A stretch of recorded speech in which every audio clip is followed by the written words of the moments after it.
Hi there, this is Jonathan Ginsberg. I'm a Social Security disability attorney, and today I'd like to talk to you about special issues that may arise when most or all of your medical treatment was at a VA medical center. And obviously, if you served in our military, VA treatment is available to you. Even though you may have treatment other places, obviously it's a lot cheaper to go to the VA. And I've had a number of clients, and all the treatment is at the VA. And here's the issue. As you know, when you go to the VA, you basically they make an appointment for you. You go there, you may wait 2 or 3 hours, and you may see a doctor for 5 or 10 minutes. And the doctor will generate medical records. And I will tell you from experience that VA medical records are voluminous. We'll get a stack of records, 150 pages, 200 pages, and most of it's just copies of other records. So records are not all that useful. And of course, a lot of times we have a problem in that VA doctors will not fill out functional capacity forms.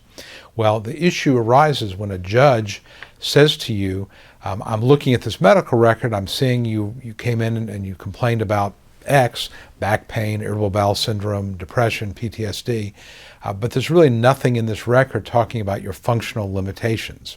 And of course, in a disability case, the main thing we're focused on is your functional limitations. How does your medical issue, your mental health issue, impact your capacity to function? So how do you deal with that? Well, there are a couple of thoughts I have. First of all, when you go to the VA, if you're still treating there, make sure that when you complain to the doctor, you explain what's going on, that you talk not just in terms of how it feels, but how it impacts your capacity to do things, whether it's your activities of daily living, like cooking, cleaning, taking care of the dog, taking care of your kids.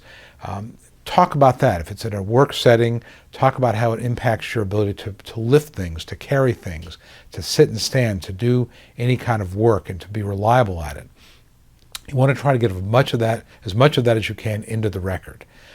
Second thing is that you need to perhaps go to an outside medical source for a functional capacity evaluation. And again, this is obviously going to cost extra money, but it may be the difference between winning and losing. That is to go to a doctor, and perhaps your lawyer can give you a couple of names of doctors who will do these for a couple $100s, where you go through and do a comprehensive medical examination and have the doctor complete a functional capacity evaluation.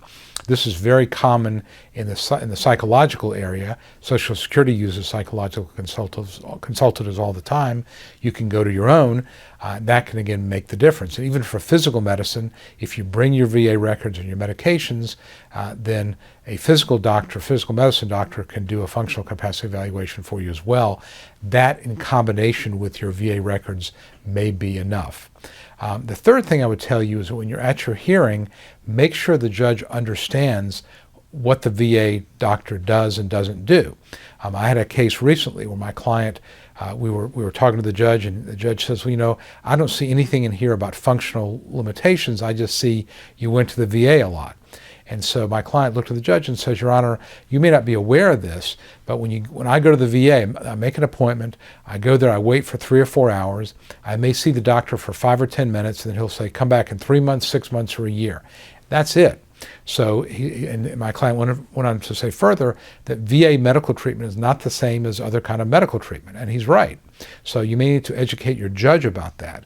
I think this is especially true if you're claiming PTSD. As you probably know, a few years ago there was a big scandal in that VA doctors were told by their supervisors in Washington and their regions not to diagnose PTSD because it was creating a lot of problems with VA claims. Well, obviously, there are folks who legitimately have PTSD, and if it's called something else, then you may lose some of the impact in your Social Security case. So, again, it may be necessary if all you're getting is VA treatment to go to a third-party medical provider to get more of a functional capacity evaluation than just what the VA is giving you. So there are special issues with the VA. I know the folks at the VA do the best they can. There's some very good doctors there, but they're, again, under a lot of pressure to see a lot of people. They're understaffed, they're undermanned, and they don't have enough budget. So just be aware of that. And if that's all your treatment is at VA, then you need to obviously look and speak to your attorney about how to mitigate that and to get enough medical treatment to actually win your case. Hope this has been helpful. If it was, please give it a thumbs up on YouTube or a like on Facebook. And of course, let me know if there's any other topics you'd like me to talk about in future videos. Jonathan Ginsberg here, wishing you well. Thanks a lot.